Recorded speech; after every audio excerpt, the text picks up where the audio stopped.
Brasil nunca passou tanta vergonha quanto estamos passando agora. E com um agravante. Nos governos anteriores de esquerda, o Brasil passava vergonha pela sua aproximação com países autoritários por parte do presidente. Essa é a primeira vez que eu saiba que o Brasil está passando vergonha por parte do presidente e da primeira-dama. Tanto é que nós estamos agora hoje aprovando uma moção de repúdio, onde a primeira-dama fala que basicamente vai convidar um membro do Partido Comunista Chinês de uma ditadura sanguinária para vir ao Brasil para censurar a voz do povo brasileiro.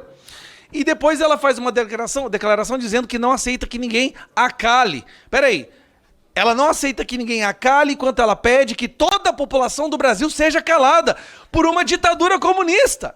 E acha ruim quando nós ficamos indignados, Farrur. Olha a vergonha que nós estamos passando Eu sabia que o Lula ia passar vergonha no Brasil, todos nós sabíamos. Todos nós sabíamos. Nós não imaginávamos que o protagonismo do motivo da vergonha seria uma pessoa que nem sequer foi eleita, que não tem um cargo no governo, que também, outro requerimento que foi aprovado, viaja 5, 6, 7 dias antes do presidente para os países para já nos envergonhar previamente, usando a estrutura do Estado brasileiro. Janja é levada para passar vergonha no Brasil com o avião da FAB. Ou seja, nós estamos pagando uma pessoa que não tem cargo, que não foi eleita, para nos envergonhar e ainda tentar trazer para o Brasil um ditador para censurar a nossa voz, presidente. O que mais falta? Aí eu escuto alguns colegas dizendo, não, o Brasil voltou, deixou de ser um anão diplomático. Anão? O Brasil agora é um inexistente diplomático. A prova disso é nós termos o presidente da República, durante o discurso no evento da ONU, ter o seu microfone cortado. É tipo assim, eu não quero ouvir o que esse cara tem para falar. Não importa, irrelevante, insignificante. Mas aí a gente continua entre alguns outros requerimentos. Agora, notícias novas da semana passada para essa. Aparentemente o Brasil está envolvido em esquentar petróleo da Venezuela. Esquentar, para quem não entende, é o seguinte: a Venezuela é um país que está sob um embargo, por ser uma ditadura, por ter dado um golpe, né? O único país da América Latina que escuta a Venezuela e o recebe é o Brasil, um narcotraficante, ditador condenado nos Estados Unidos, inclusive. Aí o petróleo que é extraído da Venezuela, como eles não podem vender para o resto do mundo, sabe o que está acontecendo, presidente? Está vindo para o Brasil, e aqui no Brasil, eles trocam o rótulo, passa para um outro navio cargueiro e manda para o resto do mundo. O Brasil ajudando a financiar a ditadura na Venezuela. Acho que não tem nenhum país democrático, né? Eu tenho que fazer aspas bem grandes, por favor, que ajuda tanta ditadura quanto o Brasil. E aí nós temos o Lula indo para a Rússia, participando da cúpula internacional dos ditadores e criminosos de guerra. Você sabe o que é a vergonha? Você ver o presidente do seu país numa foto ao lado de um cara que pega um machado e corta a cabeça? Corta a cabeça, Farrur. Não é no sentido figurado não, tá? Não é no sentido figurado não. É cortar a cabeça dos seus opositores para se manter no poder. Essa é pior que a foto do Alckmin ao lado dos líderes dos piores grupos terroristas, os quais já foram praticamente todos executados. Se colocar a foto lá, só o Alckmin que ainda não foi executado. Porque todos os colegas dele lá no Irã, quando ele foi lá na presidência da nova ditadura do Irã, né? Todos eram líderes de grupos terroristas, inclusive o Hamas. Presidente, bom, já que os requerimentos foram todos aprovados, tem um assunto que está vindo à tona que eu acho que nós aqui da comissão teremos que voltar os olhos, tá?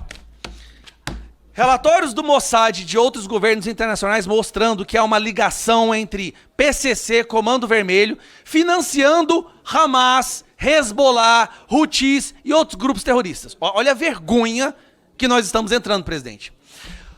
Facções criminosas brasileiras que cuidam de toda a distribuição de droga praticamente do mundo inteiro, que fizeram apoio declarado ao Lula.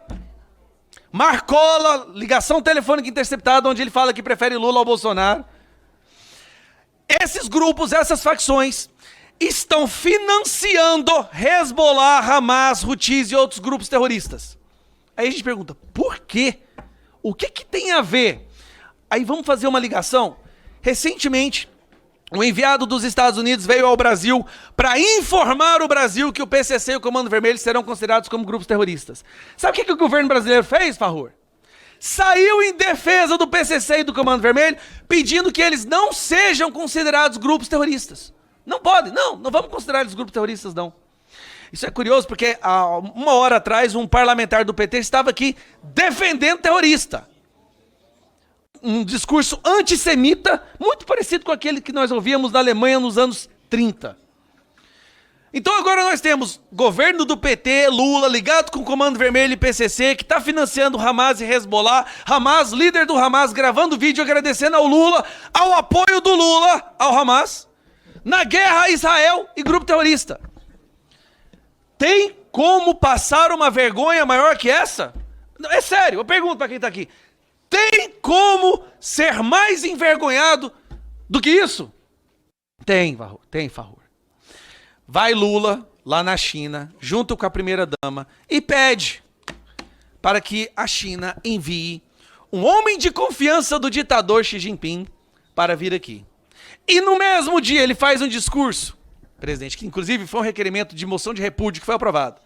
No mesmo dia, o presidente da República, aquele que falam que a democracia voltou e o amor voltou, faz uma comparação num discurso entre a vitória do Lula e a Revolução Chinesa. Meu Deus do céu. Ele fala que ele percebe que a vitória do Lula aqui, a vitória dele é igual à Revolução Chinesa. Presidente, a Revolução Chinesa matou mais de 50 milhões de pessoas.